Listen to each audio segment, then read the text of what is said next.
All right, hello there. So we are talking this lesson about protection. We've already talked a little bit about the moth and needing protection from oncoming death. Of course, the narrator recognizes that protection is not likely to materialize. You can't really help a moth at that stage. And so let's look at another way in which some creatures need some protection in some of the texts that we've read. This time, the three main characters in Camus' vignettes. The first one, as was said, is this old woman who is being left alone by the younger people who are going to the movies. If you would please open your text to page 21. At the very bottom of that page, you'll see a passage which reads, "She didn't want to be alone. She could already feel the horror of loneliness, the long sleepless hours, the frustrating intimacy with God." That starts to give us an indication that what this person is wanting protection from, and hoping that the younger people don't go to the movies, is protection simply from loneliness, right? We're going to see a little bit more of that on the next page. This is page 22, right in the middle of the page. Finally, he, the narrator, managed to get away while the invalid, half rising, I guess not the narrator, this guy, he. Finally, he managed to get away while the invalid, half rising from her armchair, watched with horror as the last certainty in which she could have found rest faded away.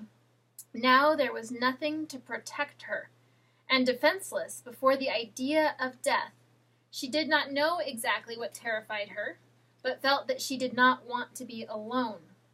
God was of no use to her. All he did was cut her off from people and make her lonely. She did not want to be without people, so she began to cry. So here, it's the idea of death is tied very closely to this idea of somehow being alone, right? The next vignette extends this a little bit. So let's go now to page 24. This is the old man who spends a bunch of time telling stories about his life in the bar. And I think where we're going to join him, he's headed out into the street.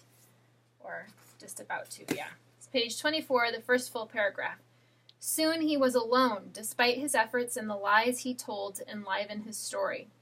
With no attempt to spare his feelings, the young men had left. Once again he was alone, no longer to be listened to. That's the terrible thing about being old. He was condemned to silence and loneliness. He was being told that he would soon be dead, and an old man who was going to die is useless.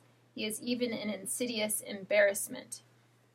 So here, we're seeing that it's not just about being alone, that it's more specific to say that what he's seeking protection from or what he wants to have mediated is this sense of not being listened to.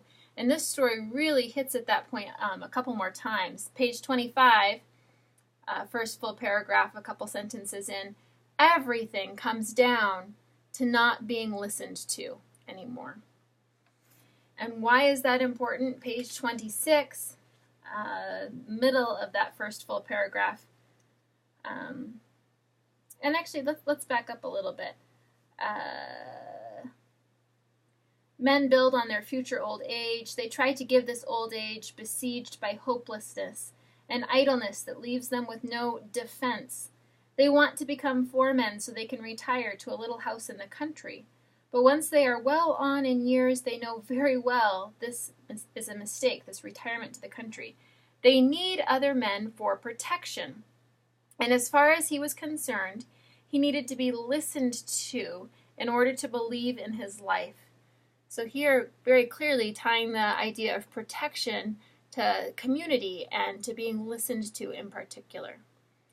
And lastly, the grandmother. She thrives on being needed. There's the little vignette within this story on page 27 of her playing a game, he calls it a game, in front of other visitors, asking the young man, who this actually is biographical about Camus, he was raised by his grandmother in these circumstances. The grandmother asking the young man, who do you like better, your mother or your grandmother?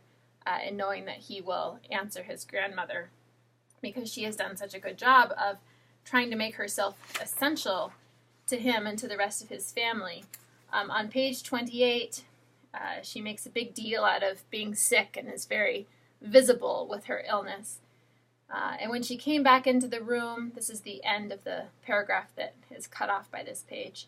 And when she came back into the room, pale, her eyes running with tears from the effort, she would remind anyone who begged her to go to bed that she had to get the next meal ready, had to carry on in running the house. I do everything here, or again, I don't know what would become of you without me. Here we see a real insistence on the fact that she is connected. She demands to be connected to the other people in her space, in her community. So in a word, what do all these three characters need protection from? Loneliness, from not being heard. They want to be protected from not being needed. And Erikson, I think we can step in now with the developmental psychologist of Erik Erikson. He gives us an even clearer idea of what it is that Camus is trying to articulate that these old people feel they need to be protected from. So if you take a look at the document that you should have already downloaded and printed, you'll see there's the three different charts here. And the first one just talks to you as it's kind of the best overview through these 8 different stages of life, beginning in infancy, ending with what he calls just maturity, 55 plus. And at each stage of development, you are dealing with a psychosocial issue or a crisis between these two different forces pulling on you in each stage. And I'll let you read through that chart, through that document yourself. What I want to focus on here is that last stage for the mature individual. The last stage, stage 8, when we're wrestling with ego integrity versus despair. Integrity versus despair. Let's take a moment with those words. We can begin with just some dictionary definitions of, I'd like to start with integrity. Just a word, too, about philosophy and dictionaries.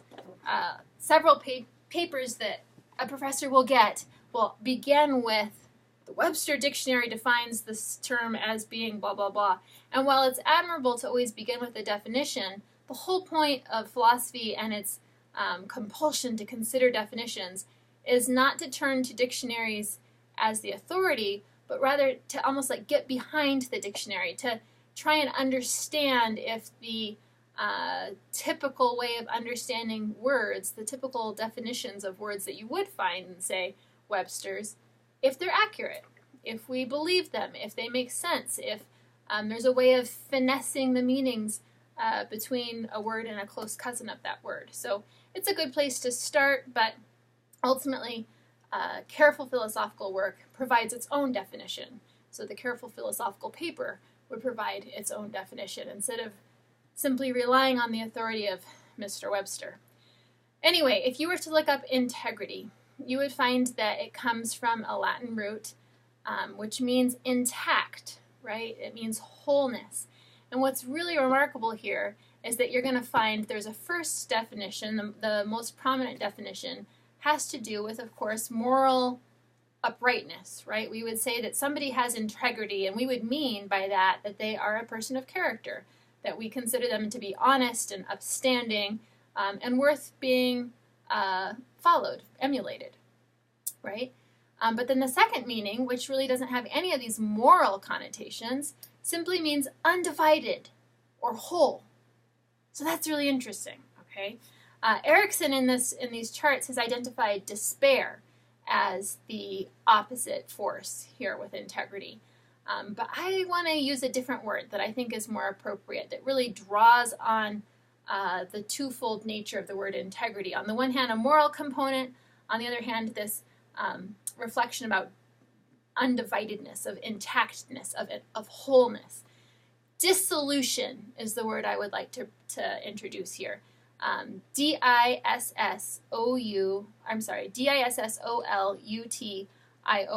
Dissolution. Not dissolution, but dissolution. So the root here is dissolve, chemists, right? What does it mean to dissolve something? It means to take it apart into its component pieces. So if you were to look up dissolution in a dictionary, the first meaning that you're going to get is about breaking something up into pieces and into its component parts. Like you can have the dissolution of a meeting where there's a bunch of people who have come together for a meeting, and at the end, the dissolution of the meeting causes all the people to go apart, right? Well, guess what? The second meaning of the word dissolution has a moral undertone. Somebody who does not live a life of integrity is living a life of dissolution.